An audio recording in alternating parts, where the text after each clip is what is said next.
కాబట్టి మొత్తానికి ఆ కథ ముగిసింది. ఆయన కొత్త వివాదాలు తేకుండా all is well that ends well అని ముగించాడు షేక్స్పియర్ నాటకం. సరే, పందాలు ఒక పక్క, ఎవరు గెలుస్తారు, ఇవన్నీ ఒక రచ్చ సాగుతుంటే మరొక అంశం ఎగ్జిట్ పోల్స్కు ముందు, రిజల్ట్స్కి ముందు ఎక్కువగా ప్రచారం అవుతున్న అంశం, ఏపీలో ఈ మంత్రులు ఓడిపోతున్నారు అంటూ ప్రచారం చేస్తున్న నేపథ్యం. మీరు చూసినవి కానీ మీరు విన్నవి కానీ ఎవరెవరికి ఎర్తపడే అవకాశం ఉంటుందండి? మంత్రులే కాదు, ప్రతిపక్ష శిబిరంలో కూడా ప్రముఖ నాయకులు. అంటే మీరు ఎంతసేపటికి ఫిగరే చూస్తున్నారు, 90 వస్తే చాలు, 89 వస్తే చాలు, ప్రభుత్వం వస్తుందని మీరు చూస్తున్నారు. కానీ చాలా తలలు తెగుతున్నాయి అని ఆ జాబితాలో చాలా పేర్లు, రోజా పేరు అంటారు, లేదా అంబటి రాంబాబు పేరు అంటారు, లేకపోతే ఇంకా ఇవన్నీ ఎందుకు అనుకుంటే కొంతమంది నేరుగా చంద్రబాబుకే టెండర్ పెడతారు. పిఠాపురం కూడా టఫ్ ఫైటే జరుగుతుందంటారు. ఇప్పుడు మీకు వచ్చే రిపోర్ట్స్ ఒక విధంగా ఉన్నా కానీ టఫ్ ఫైటే ఉంది. నిజంగా వర్మ లేకపోతే చాలా టఫ్ అయి ఉండేది, ఉన్నారు. కాబట్టి ఈ అంశాలు ఉన్నాయి. అలాగే ఒక సోషల్ గ్రూపు, ఒక సామాజిక తరగతి కనుక ఓటు ఇటు పూర్తిగా వేస్తే అప్పుడు మంగళగిరి ఫలితం కూడా మారొచ్చు. అవును, బొత్స గురించి అట్లాంటివి లేనట్టున్నాయి. కానీ ఇంకా ఇతర అనేక మంది నాయకుల గురించి ఈ విధమైన వార్తలు ఉన్నాయి. అలాగే రాజధాని ప్రాంతంలో ఏం జరుగుతుందని నేను చెప్పగలిగింది ఏంటంటే, రాయలసీమ తర్వాత గోదావరి ఈ రెండు ప్రాంతాలే కొంచెం ఖాయంగా ఒక అభిప్రాయంలో ఉన్నాయి. కృష్ణా గుంటూరు జిల్లాలు చాలా బ్యాటిల్ గ్రౌండ్ లాగా ఉన్నాయి. కృష్ణా గుంటూరు జిల్లాలు బ్యాటిల్ గ్రౌండ్, యుద్ధ రంగం. అక్కడ 2 ఇటు వస్తాయా 2 అటు వస్తాయా, ఈ విషయాలు ప్రభుత్వాన్ని చాలా నిర్ణయించబోతున్నాయి. ఎవరు అధికారం, డిసైడింగ్ ఫ్యాక్టర్స్. మిగిలినవి ఎంతో కొంత డిసైడ్ అయినాయి మోరార్లెస్. అలాగే ఉత్తరాంధ్రలో కూడా ఇద్దరు క్లెయిమ్ చేస్తున్నారు. ఇద్దరి మాటల్లో కొంత నిజం ఉందని మీలాంటి వాళ్ళు చెప్తున్నారు.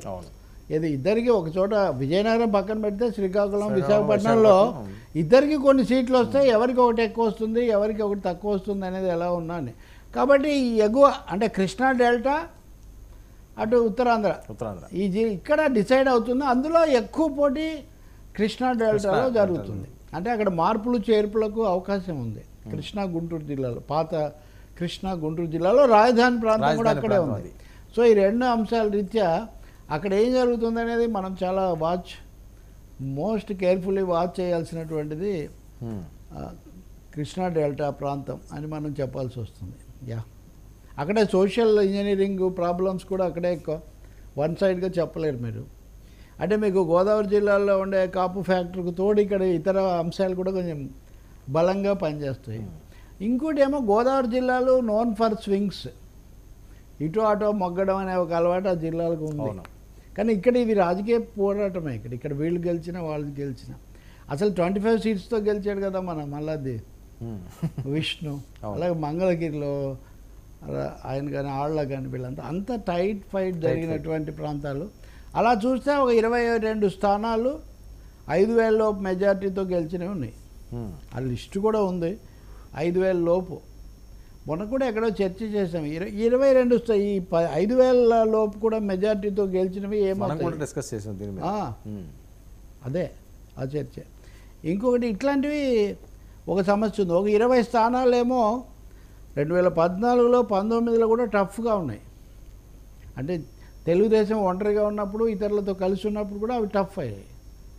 కాబట్టి దాన్ని ఏం చేయాలి? ఈ సీట్లో ఇట్లాంటివి నిర్ణయం కాబోతున్నాయి. ఈ టఫ్ సీట్స్ మోరార్లెస్ రాయలసీమ, కోనసీమ సమస్య కాకపోవచ్చు, ఎవరో ఒకరికి కొంచెం ఆధిక్యత రావచ్చు అని. కొంచెం అంతకుముందు ఉన్న అంచనాలకు భిన్నంగా మారినవి నెల్లూరు, ప్రకాశం జిల్లాలు, గ్రేటర్ రాయలసీమ లేకపోతే ఏదో అనుకోండి, దక్షిణ కోస్తా అనుకోండి.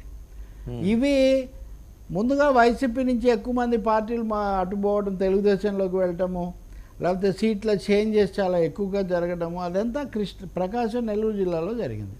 ఉదాహరణకు ఒక ఏడాది పాటు కోటమిరెడ్డి శ్రీధర్ రెడ్డే ఈ వైసీపీ మీద అసమ్మతి, జగన్ ఆయనే ఆకర్షణ. ఇప్పుడు ఎన్నికలు వచ్చాక దాని గురించి పెద్ద చర్చ జరగట్లేదు.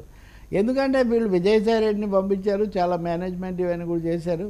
సో దాంతో కొంచెం సర్దుకున్నారని అంటారు. నిజంగా ఎంత సర్దుకున్నారనేది ఎట్లా అక్కడ ఉన్నారు. నారాయణ గారు, నారాయణ ఉన్నాడు, చెవిరెడ్డి భాస్కర్ రెడ్డిని పంపించారు. చెవిరెడ్డి కూడా టఫ్ బ్యాటిలే చేస్తున్నాడు అని చెప్తున్నారు. చెవిరెడ్డిది కూడా టఫ్ బ్యాట్లే ఉంది అనే బాలినేని అభిప్రాయం కూడా ఉంది. బాలినేని ఒంగోలుకి వస్తారు. బాలినేనిది కూడా ఇవన్నీ టఫ్ సీట్సే అవుతున్నాయి. సార్ మీరన్న ఈ తలకాయలు మీరు విన్న దాంట్లో ఎంతమంది ఉండే అవకాశం ఉంటుంది? పొత్తు పార్టీ అవనియండి ఆర్ వైసీపీ అవనియండి ఈసారి? మన పెద్ద నాయకుల్లో ఒక 10-15 మంది మనకు తెలిసిన వాళ్ళు బాగా పరిచయమైన 10-15 మంది ఓడిపోయే ఛాన్స్ ఎక్కువగా ఉంది. సో మనకి రేపే అటుకి కూడా కొంత క్లారిటీ వస్తుంది. అసలు ఎందుకంటే ఇప్పుడు మీరు ఈ సర్వేలు విడుదల చేశారు, ఒపీనియన్స్ స్టడీస్, వీటిలో వాళ్ళు నియోజకవర్గాల వారిగా కూడా ఇచ్చారు. అవును, వాటిని మీరు ఒకసారి మైక్రో ఇది చూస్తే కనుక చాలా ఆసక్తి ఉన్న నియోజకవర్గాలు ఉన్నది, చాలా కన్ఫ్యూజన్ కూడా ఉంది సార్. ఎందుకంటే ఒక్కొక్కరు ఒక్కో రకంగా ఇస్తున్నారు. అది ఉందిలేండి, బట్ టఫ్ అనేది ఉంది కదా, టఫ్ అనేది ఉంది కదా, వన్ సైడ్ అయిపోతుందని లేదు కదా. వన్ సైడ్ అవుతుందని ఈ ఎగ్జిట్ పోల్స్లో కూడా చాలా ఇదే ఇలా జరుగుతుంది.